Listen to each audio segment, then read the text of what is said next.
Assalamualaikum warahmatullahi wabarakatuh.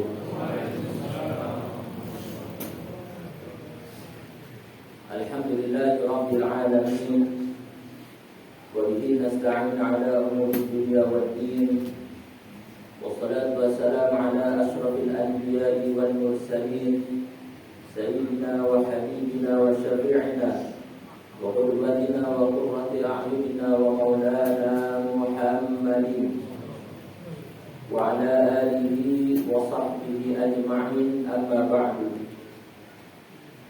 Hadratul mukarramin wal muhtaramin, yang terhormat para guru, para tokoh masyarakat, para kesepuhan, jemaah, bapak-bapak, ibu-ibu, pemuda-pemudi, juga rekan-rekan sholihin sholihat, anak-anak kita semua, yang mudah-mudahan kita semua, khususnya yang hadir di majlis ini, majlis salat tarawih berjamaah, mendapatkan rahmat Allah Subhanahu wa taala. Puji syukur tentu sudah sepatutnya kita terus panjatkan kehadiran Allah Subhanahu wa taala, karena alhamdulillah malam ini Allah masih memberikan kita kesempatan melaksanakan ibadah, dan sekarang sudah masuk malam kelima. Dan tentu kenapa kita bersyukur, karena dulu kita masih ingat di bulan-bulan dimulai dari Rajab kita berdoa Allahumma barik lana fi Rajab. Lewat Rajab, Sya'ban kita terus berdoa Allahumma barik lana fi Sya'ban. Wa balighna Ramadan, kita minta ya Allah sampaikanlah kami kepada Ramadan. Dan ternyata doa yang dulu kita panjatkan Allah perkenankan. Maka mari sebagai wujud syukur kita kepada Allah yang telah memperkenankan kita semua memasuki bulan suci Ramadan, mari kita bersyukur dengan sama-sama melaksanakan kewajiban-kewajiban yang Allah berikan kepada kita di bulan Ramadan. Allah Subhanahu wa taala berfirman, ya ayyuhalladzina amanu kutiba 'alaikumus shiyam kama kutiba 'alal ladzina min qablikum la'allakum tattaqun ayyaman ma'dudat. Wahai orang-orang yang beriman, diwajibkan atas kalian berpuasa sebagaimana diwajibkan atas orang-orang sebelum kalian, agar kalian bertakwa. Ayyaman ma'dudat, di hari-hari tertentu saja. Ulama mengatakan yang dimaksud dengan ayyaman ma'dudat ini adalah bulan Ramadan. Maka dari itu, sebagai bukti syukur kita karena disampaikan kepada bulan Ramadan, mari sama-sama kita laksanakan kewajiban puasa yang telah Allah wajibkan. Waktu itu secara sejarah tercatat Allah wajibkan kepada umat Islam pada tahun kedua Hijriah. Puasa yang tentunya sebagaimana dijelaskan oleh guru-guru kita, tidak hanya sekedar puasanya awam. Apalagi guru kita juga sudah menyampaikan bahwasanya kita ini berpuasa sudah berkali-kali. Kalau ada di antara kita yang mulai puasa dari usia 10 tahun contohnya, sekarang sudah 40 tahun saja, berarti sudah 30 kali latihan puasa. Ya masa latihan terus? Kapan seriusnya? Anak muda saja kalau main game 3 kali, game over. 3 kali itu. Ngulang lagi dari awal, ngulang lagi dari awal. Itu kalau seandainya ada anak kita yang main game 3 kali, game over terus, pasti temennya bilang, jauh sampai sama dia, kalah terus. Nah, bagaimana kita dengan puasa Ramadan? Sudah bertahun-tahun kita lewati, tapi gini-gini aja. Apa yang dimaksud dengan gini-gini aja? Ya puasa kita puasa awam, puasa yang hanya meninggalkan rasa haus, tidak makan, tidak minum, tidak berhubungan badan. Ya ini yang namanya puasa awam. Maka dari itu, mari sama-sama sebagai bentuk syukur kita kepada Allah atas dimasukkannya kita di bulan Ramadan, kita laksanakan puasa dengan sebenar-benarnya. Mari sama-sama kita naik kelas. Jangan sampai puasanya yang zahir saja, tapi kita juga harus berusaha puasa yang batin. Karena kalau hanya zahir tidak mungkin kita mencapai derajat yang takwa. Kita bisa mencapai derajat takwa itu kalau kita berpuasa juga untuk hal-hal yang zahir, yang batin. Apa yang batin diantaranya? Maksiat. Jadi kita berpuasa dari segala macam maksiat. Mata kita puasakan, telinga kita puasakan, mulut kita puasakan. Karena kata ulama dan tentu merujuk kepada hadis Rasulullah SAW, kalau ada di antara kita puasa, menahan lapar, menahan haus, menahan syahwatnya, tapi dia tidak mengajak puasa matanya melihat yang haram, dia tidak menahan lidahnya dari perkara-perkara yang dilarang seperti dusta, ghibah dan lain sebagainya. Ada riwayat yang menjelaskan man lam yada' qaula zur, siapa yang tidak meninggalkan perkataan keji wal amal bih, dan juga perbuatan keji, walaysa lillahi hajah fi ayada'a saumahu fi ayada'a ta'amahu wa syarabahu, maka kata Allah, gak butuh aku pada puasanya, ngapain puasa? Kalau tetap seperti itu, bagaimana kita bisa mencapai derajat takwa kalau hanya sekedar puasanya yang zahir? Oleh karenanya mari sama-sama kita naik kelas, kita tingkatkan puasa kita tidak hanya yang zahir, tapi juga kita berusaha untuk berpuasa yang batin. Dan tentu hadirin rahimakumullah, ketika kita berpuasa tidak cukup kita hanya melaksanakan yang wajib-wajib saja.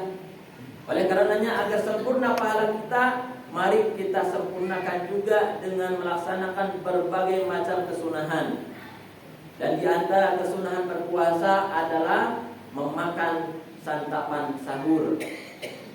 Jadi ini sebenarnya adik-adik yang pengen tanda tangan nanti tolong dicatat. Judul materinya adalah hikmah kesunahan sahur. Hadirin wa hadirat yang dirahmati Allah Subhanahu wa taala. Rasulullah sallallahu alaihi wasallam bersabda, "Tasahharu fa inna fis sahuri barakah." Bersahurlah kalian karena sesungguhnya di dalam sahur itu ada keberkahan.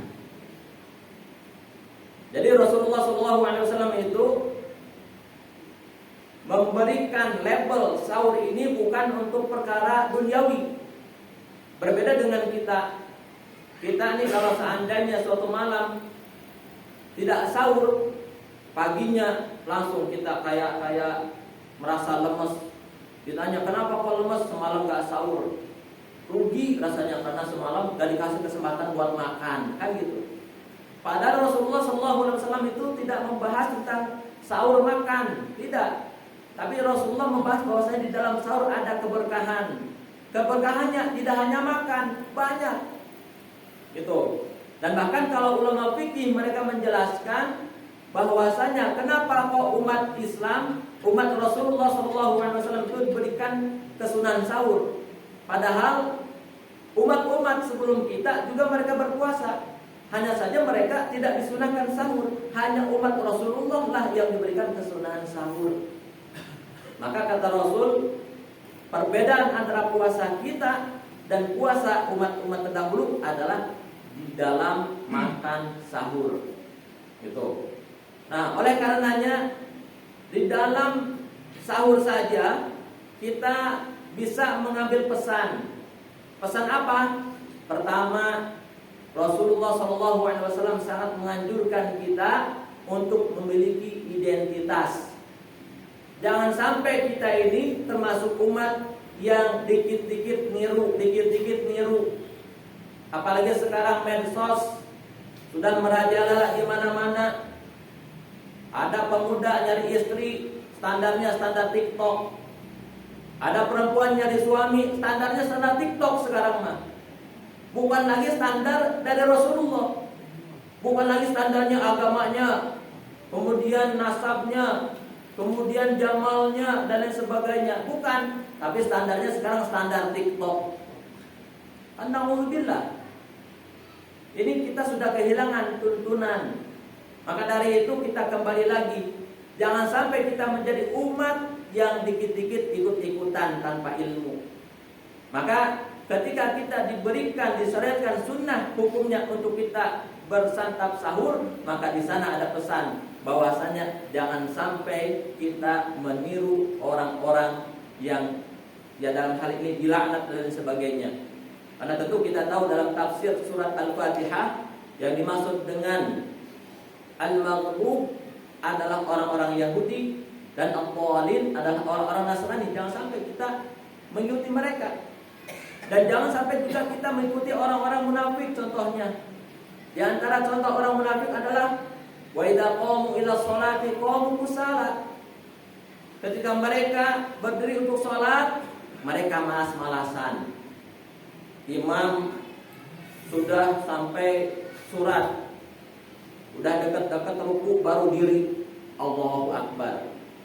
Nah ini salah satunya sholat yang malas-malasan. Dan ini niru siapa berarti? Niru kaum munafik. Kita nggak boleh niru. Ya kita harus menunjukkan jati diri kita sebagai seorang muslim yang sejati, muslim yang mengikuti sunnah-sunnah Rasulullah SAW.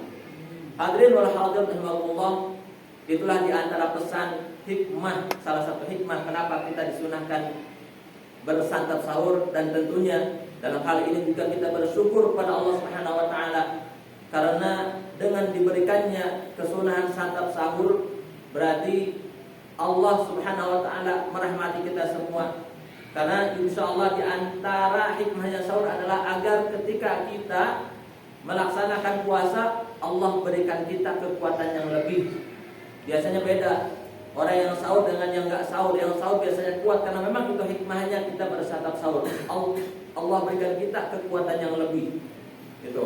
Dan di antara hikmahnya juga adalah kenapa sahur itu diakhir-akhirkan, agar kita senantiasa ketika santap sahur langsung kita melaksanakan sholat subuh. Karena banyak di antara kita mungkin yang sahurnya itu kemalaman sehingga dia terlewat sholat subuhnya, atau sholat subuhnya tidak ke masjid, tidak berjamaah. Ini kan sayang dan rugi tentunya. Dan hadirin wa hadirin rahimakumullah, sebagai penutup ini pembahasan fikih. Kalau seandainya ditanya sahur kapan mulai masuknya waktu sahur, ulama mengatakan mulai masuknya waktu sahur itu adalah muntasifil lail, setengah malam. Jadi malam dibagi dua.